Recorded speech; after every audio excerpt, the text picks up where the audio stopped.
우리를 위해서 십자가를 지셨다라고 하는 거예요. 십자가를 지신 것이 우리를 위한 것처럼 예수님이 부활하신 것도 우리를 위해서 부활하신 거예요. 우리 주님이 십자가 위에서 내려오지 않고 그 십자가를 끝까지 짊어진 것도 그 십자가가 자신을 위한 십자가가 아니라 우리를 위한 십자가이기 때문에 주님은 십자가 위에서 내려오지 않으셨습니다. 동일하게 이 부활도 주님을 위한 부활이 아니라 주님은 부활의 첫 열매가 되신 거예요. 그래서 저와 여러분을 위해서 부활하셨고 이 부활은 우리를 위한 부활이라는 걸 기억하시면서 우리 빛의 교회 식구들도요, 늘 부활의 소망, 또 부활의 주님이 우리 곁에 계시다는 것을 기억하며 살아가는 신앙인들이 되었으면 좋겠습니다. 오늘이 부활절입니다.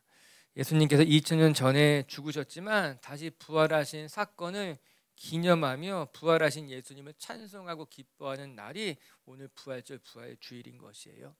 유대인들은 전통적으로 안식일을 지켰지만 예수님의 부활을 믿는 초대교회 성도들은 예수님이 부활하신 그 안식일 다음 날을 주일이라 칭하여서 그날을 지키며 함께 모였습니다.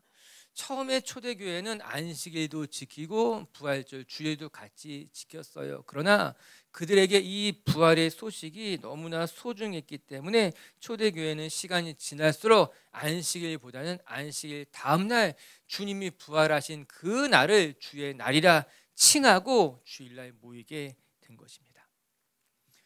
예수님이 부활하셨다는 증거는 차고도 넘칩니다. 먼저는 성경이 매우 객관적으로 예수님의 부활에 대해서 이야기해 주고 있고요.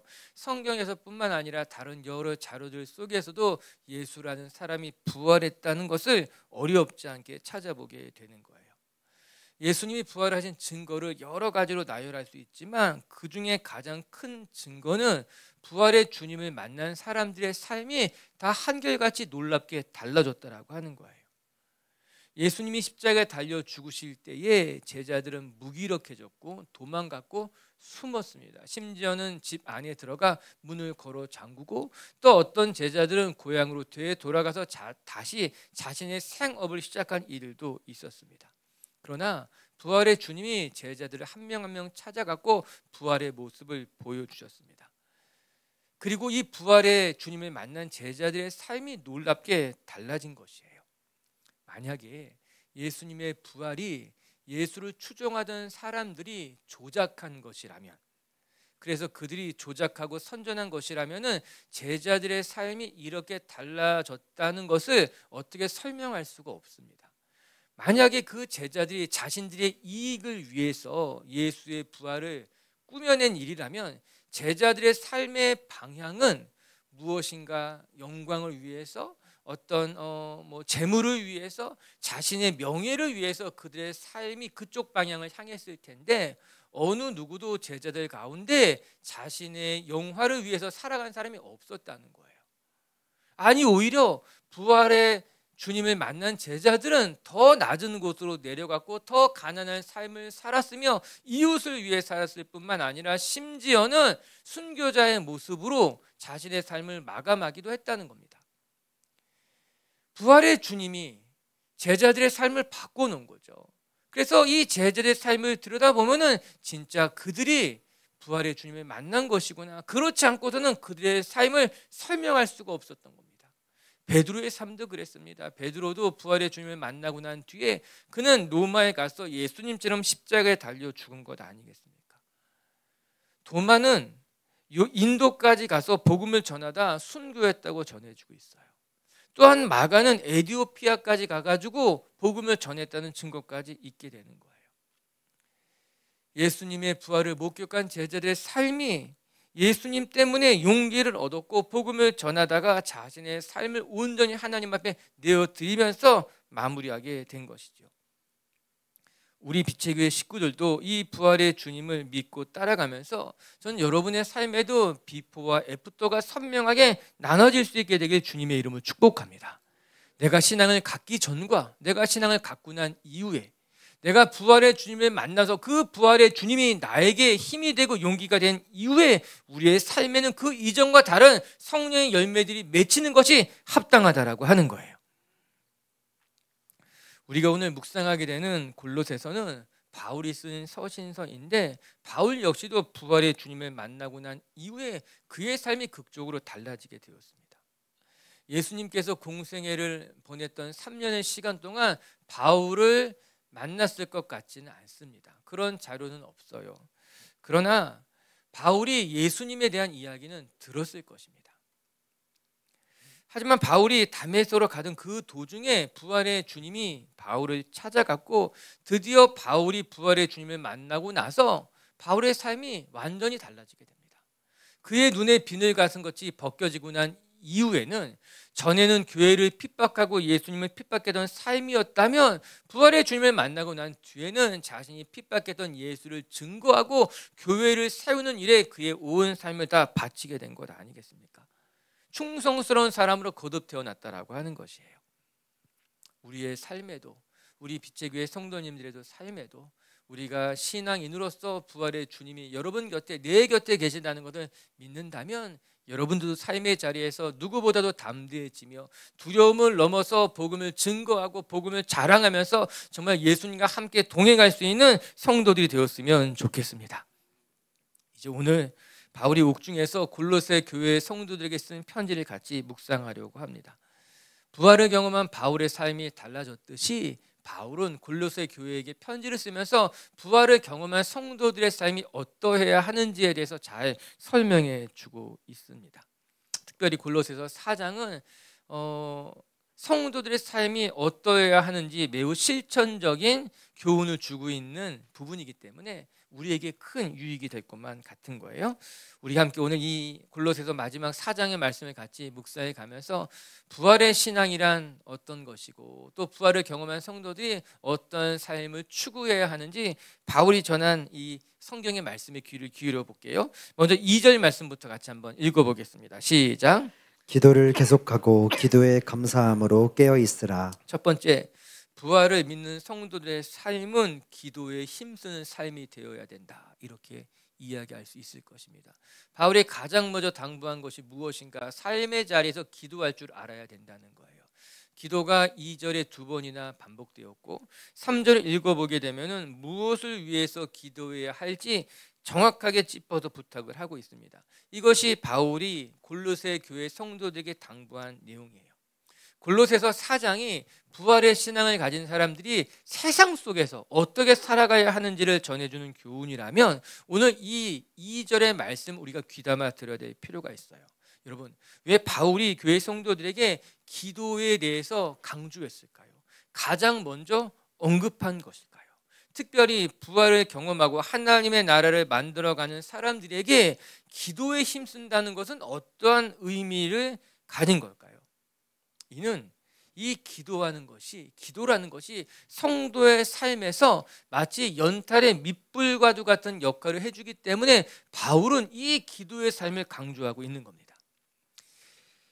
연탄을 사용해 보신 분들도 있고, 아직 연탄이 무엇인지 그냥 사진으로만 보는 사람들도 있을 것 같은데, 제가 이 연탄에 대해서 설명을 해야 되는지 말아야 되는지 좀 고민을 했어요.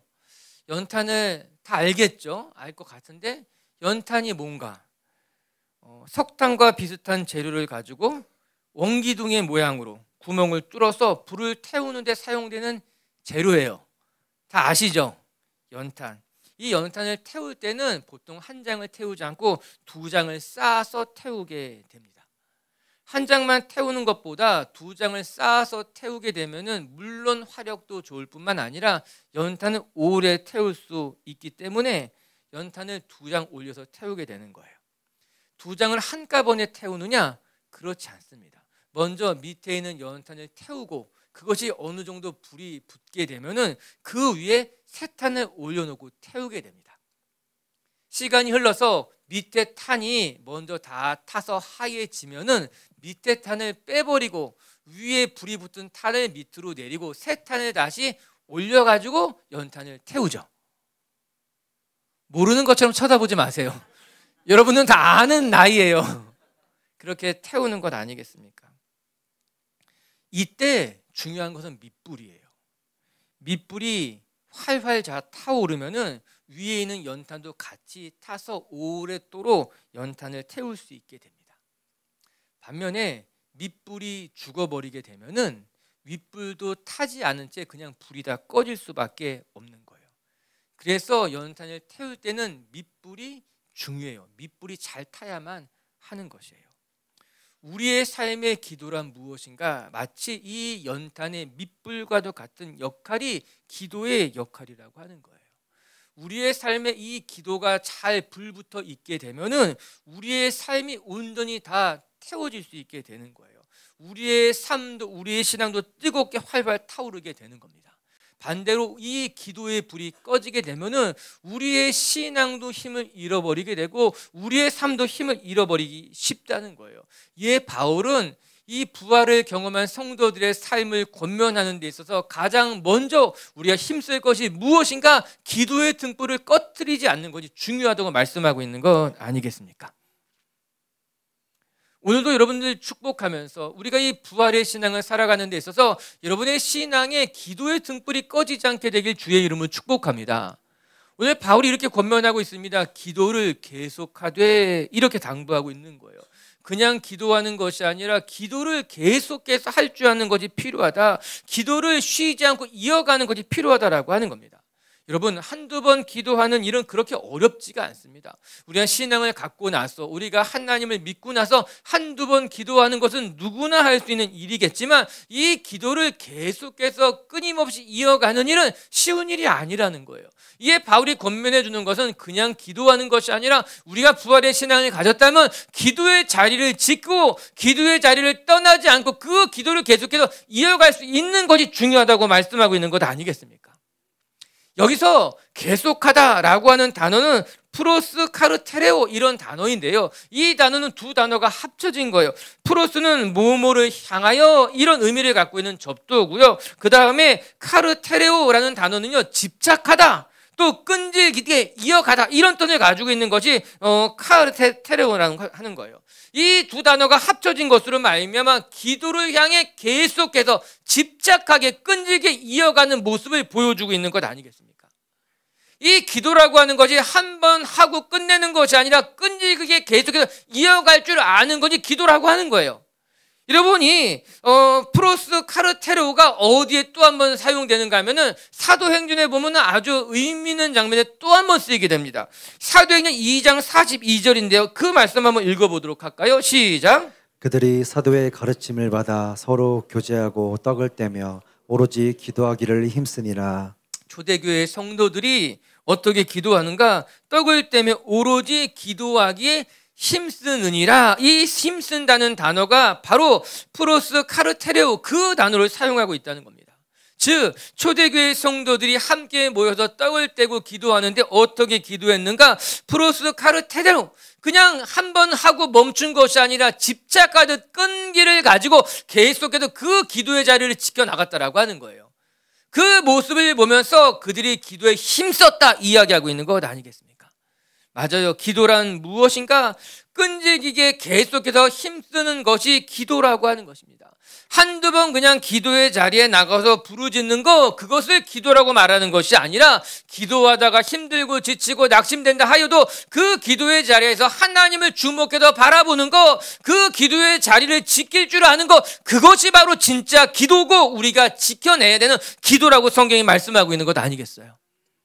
예수님의 말씀이 생각이 났어요. 예수님께서 제자들에게 기도를 가르치셨어요. 어떻게 가르치셨는가? 누가복음 18장 1절에 보게 되면요, 이런 말씀 나와요. 읽어볼게요. 시작. 예수께서 그들에게 항상 기도하고 낙심하지 말아야 할 것을 비유로 말씀하여, 예수님께서 제자들에게 기도를 가르치실 때 기도는 항상 하는 거라는 거예요. 항상 기도하고 또 기도하다가 낙심될 일이 있지만 그럼에도 불구하고 낙심하지 말고 계속해서 기도하는 것, 그것이 기도라고 말씀하고 있는 것 아니겠습니까? 과부의 간청하는 모습을 비유로 이야기하면서 기도라고 하는 거 하다 보면은 낙심하기도 하고 하다 보면은 게을러지기도 하고 기도하다 보면은 그냥 힘들 때도 있지만 그럼에도 불구하고 항상 기도하고 낙심하지 않는 것, 그것이 기도하는 사람의 모습이야 가르치면서 예수님께서 말씀해 주신 거예요.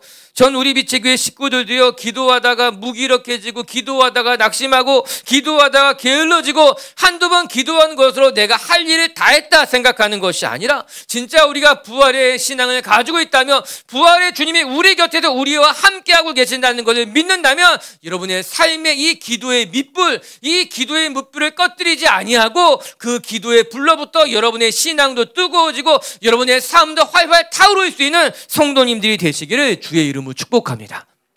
두 번째, 또 부활의 신앙은 어떠한 것인가? 부활의 신앙이 힘써야 될 거, 오늘 말씀을 보니까요, 외인들에 대하여는 지혜롭게 행할 줄 알아야 된다, 이렇게 이야기하고 있어요. 5절 말씀 한번 읽어볼게요. 5절입니다. 시작. 외인에게 대해서는 지혜로 행하여 세월을 아끼라. 외인들에 대하여는, 여기서 말하는 외인들은 기독교 신앙을 갖고 있지 않은 다른 사람들을 말하고 있는 거예요.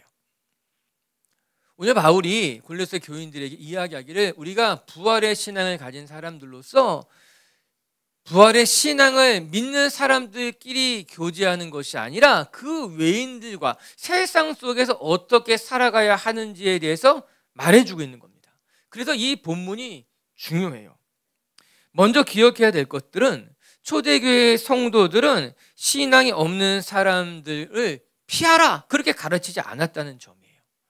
바울은 신앙이 없는 사람들과의 단절을 권면하지 않고 오히려 신앙이 없는 외인들 속에서 우리가 어떻게 살아가는 것이 지혜로운 일인지에 대해서 이야기하고 있습니다. 그들을 외인이라고 불렀지만 그들과 단절을 이야기하지 않았다는 거예요. 유대인들을 생각해 보면 유대인들의 신앙은 선민 사상에 근거했습니다. 그렇기 때문에 유대인들은 이방인들과 상종하지 않았어요.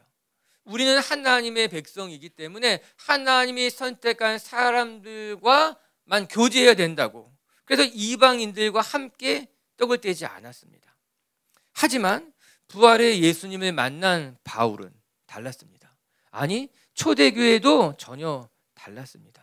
유대인들만이 하나님의 은혜를 누려야 된다 생각하지 않고 오히려 하나님을 알지 못하는 자들에게도 하나님의 은혜를 나누고 하나님의 은혜를 흘려보내야 된다고 생각했던 거예요.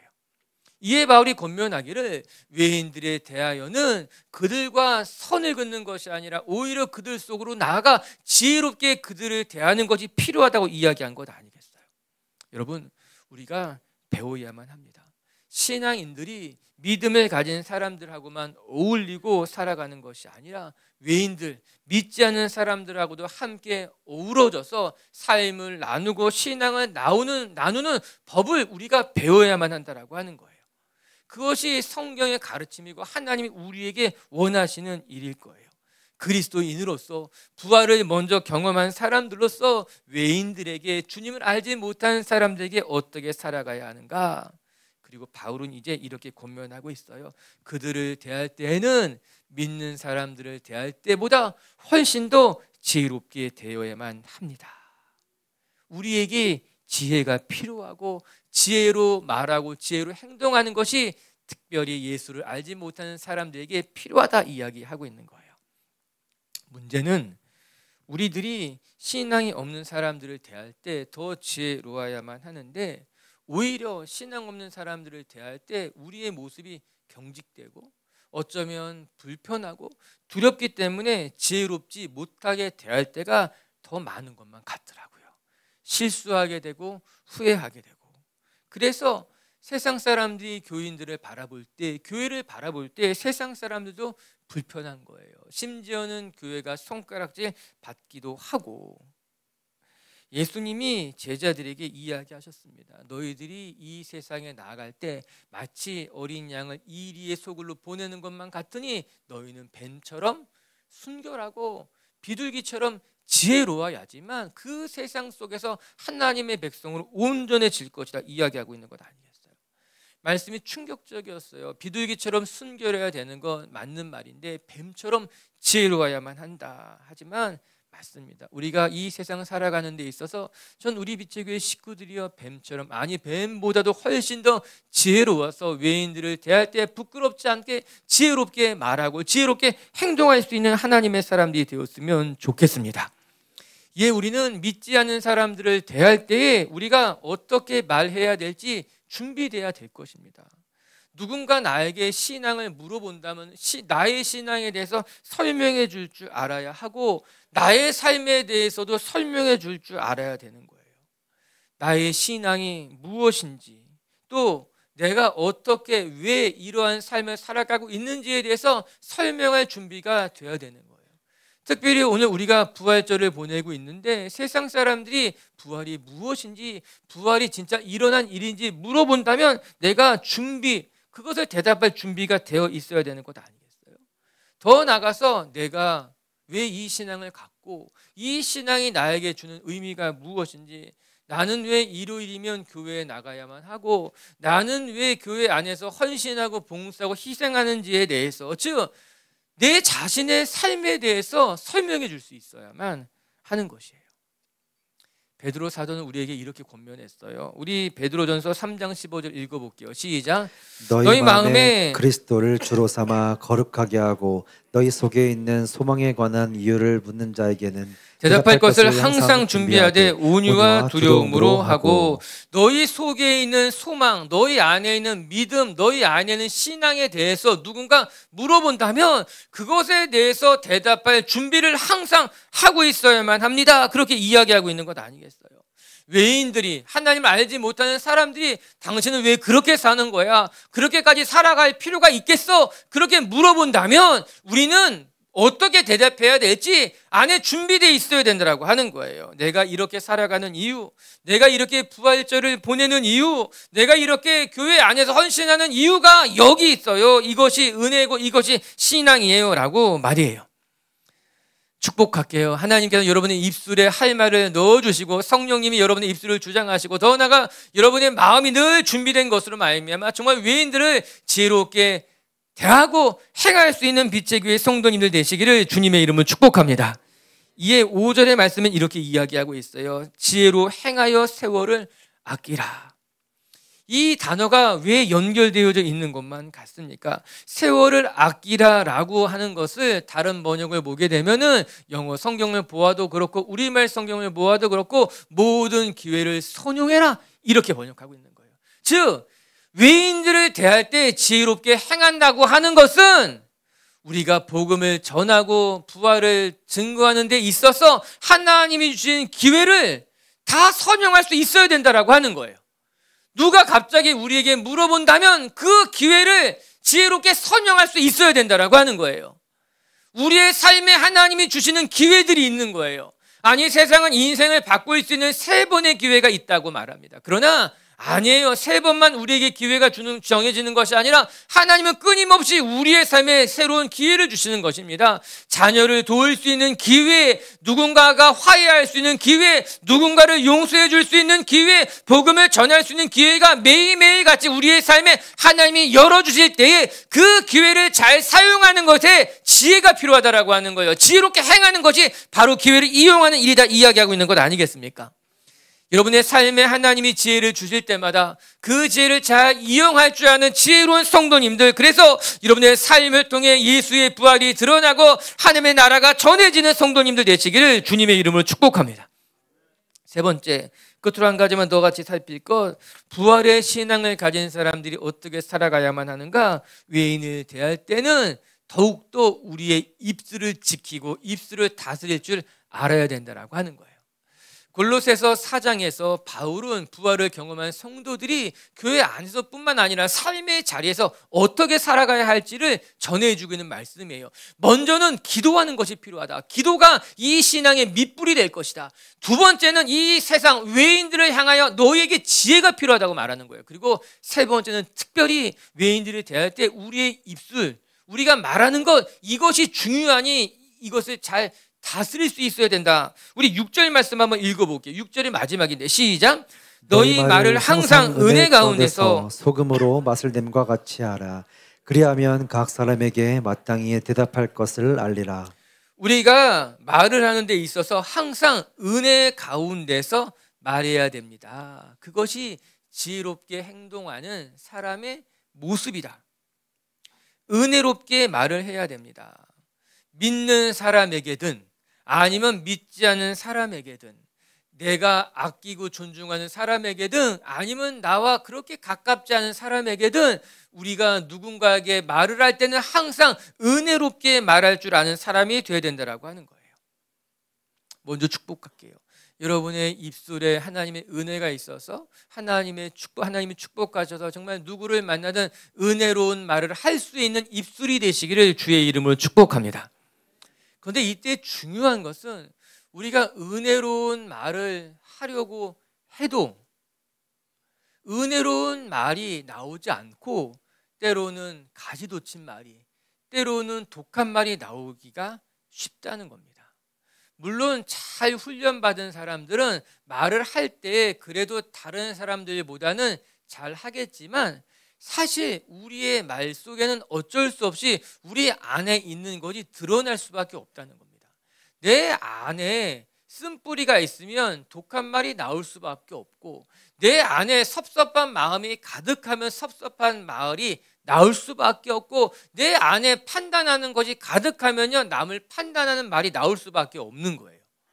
그래서 우리가 은혜로운 말을 하기를 원한다면 먼저 무엇이 필요한가 하면은 우리의 마음에 하나님의 은혜가 채워져야 된다만 하는 것입니다.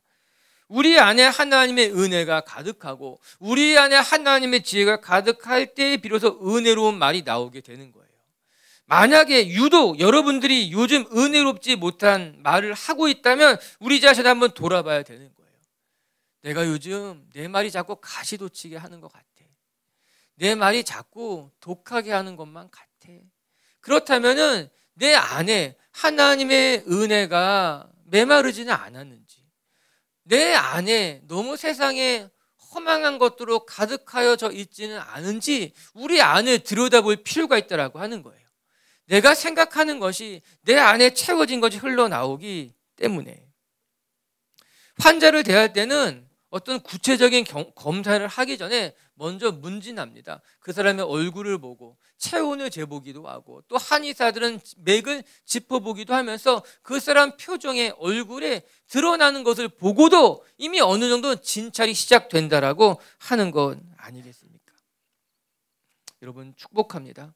우리 안에 세상에 허탄한 것이, 또 우리 안에 있는 쓴뿌리가 드러나서 우리의 말을 은혜롭지 못하게 변질되게 하지 마시고 먼저 여러분 안을 더 깨끗하고 거룩하게 은혜롭게 만드시는 것으로 여러분의 말도 지혜롭게 되었으면 좋겠어요. 이에 바울은 이렇게 권면합니다. 은혜 가운데서 소금으로 맛을 내는 것 같이 그렇게 말할 수 있어야 된다라고 하는 거예요. 적당한 양의 소금이 들어가게 되면은 맛이 납니다. 그런데 소금의 양이 적으면 싱거워져서 맹탕이고, 소금의 양이 과하면 짜서 먹을 수 없게 됩니다. 그런데 소금의 양이 적당하면 그때 비로소 맛이 난다고 이야기합니다. 참 우리나라의 표현이 흥미롭지요. 적으면 싱거워서 못 먹고 많으면 짜서 버리게 되지만 적당한 양이 들어가게 되면 비로소 그 요리의 맛이 살아나게 된다는 거예요. 그 요리가 요리다워지고 우리는 그것을 가리켜서 맛있다 표현하게 되는 건 아니겠습니까? 우리의 말이 그렇다는 겁니다. 우리의 말이 적지도 않고 우리의 말이 과하지도 않고 마치 소금이 음식에 맛을 내는 것만 같이 여러분들이 외인들을 대할 때에 누구를 만나든지 정말 관계에 맛을 내고 하나님의 은혜를 흘려보낼 수 있는 그런 언어, 그런 말을 할 줄 아는 사람이 되어야 됩니다. 이야기하고 있는 것 아니겠어요? 경우에 합당한 말은 아로새긴 은장반의 금구슬과 같다, 이렇게 이야기하고 있는 건 아니겠습니까? 여러분들이 계신 곳에서 여러분이 많은 모든 관계들 속에서 부활의 주님을 믿고 부활의 주님을 따르는 빛의 교회 식구들이 언제나 말로 누군가를 격려하고 위로할 수 있는 여러분의 입술을 다스릴 수 있는 분들이 되시기를 주님의 이름으로 축복합니다. 흥미로운 것은 성령 강림 이후에 그곳에 있었던 12명들이 다 방언을 받게 되고 새 언어를 받게 되고 그것으로 말미암아 열방이 흩어져도 주의 복음을 전하게 되었다는 거예요. 사실 그들이 받았던 방언은 아더 랭귀지였죠. 다른 나라의 말을 받는 것으로 말미암아 낯선 곳에 가서도 언어가 다른 곳에 가서도 복음을 전하는데 정말 수월해지게 됐다라고 하는 거예요. 근데 한편 그 장면을 가만히 들여다보면은 그곳에서 기도했던 사람들의 말이 달라진 거예요. 언어가 달라진 거예요. 단지 우리가 사용하는 일반적인 언어뿐만 아니라 그들의 말의 속도 달라졌을 거예요. 그게 성령 받은 사람들에게 나타나는 어떻게 보면 첫 번째 증표와도 같은 모습인 것만 같아요. 우리 빛의 교회 식구들도 축복해요. 여러분들의 말이 언제나 누군가를 위로하고 누군가를 격려하고 또 그래서 여러분 안에 있는 선한 것들이 흘러갈 수 있는 그런 아름다운 입술이 되고 언어가 되고 통로가 되시기를 주님의 이름으로 축복합니다. 말씀을 정돈합시다. 오늘은 주님의 부활을 기념하며 지키는 부활 주일입니다. 주님은 2000년 전에 한 번 부활하시고 끝난 어떤 사건이 아니라 부활의 주님은 계속해서 우리 곁에 오셔서 우리를 붙들고 계시다라고 하는 거예요. 예수 다시 사셨네, 예수 다시 사셨네. 우리 그렇게 찬송했잖아요. 사실 이 사셨네라고 하는 말은 크게 외치는 거예요. 그 당시 여인들은 무덤에 달려갔던 제자들은 주님이 그 무덤 안에 계시지 않았을 때 그들은 외쳤던 겁니다. 주님이 다시 사셨습니다. 주님이 죽은 줄만 알았는데 다시 살아나셨습니다. 그렇게 진짜 외쳤던 건 아니겠어요? 우리 빛의 교회 식구들도요, 예수님의 부활을 믿고 그 부활을 붙들고 살아가는 성도님들이 매일의 삶에서 정말 예수님, 부활의 주님이 사셨고 내 곁에 계시다고 선포하고 외치고 전할 수 있는, 그래서 여러분의 신앙이 예수님을 믿기 전과 믿고 난 이후가 선명하게 달라지는 성도님들 되시기를 주의 이름으로 축복합니다. 첫 번째, 오늘 말씀을 통해서 바울이 권면해 주기를 부활의 신앙을 가진 사람들은 제일 먼저 우리의 신앙의 기도의 밑불을 꺼뜨리지 않아야 된다고 하는 거예요.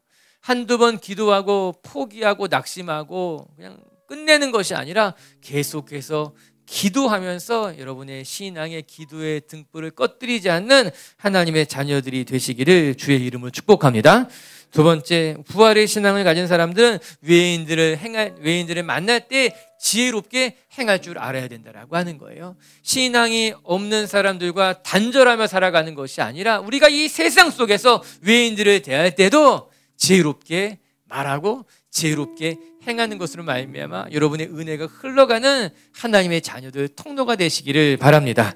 그리고 세 번째, 특별히 외인들을 대할 때 우리의 말이 마치 소금이 맛을 내듯이 은혜로운 말, 은혜로운 언어가 되어서 전 여러분 곁에 있는 사람들에게 은혜롭게 말할 수 있는 사람들, 따뜻하게 말하고, 그래서 늘 여러분들을 통해서 누군가 예수 믿지 않는 사람들도 외인들도 위로받고 힘을 얻는 그런 하나님의 자녀들이 되시기를 주님의 이름으로 축원합니다.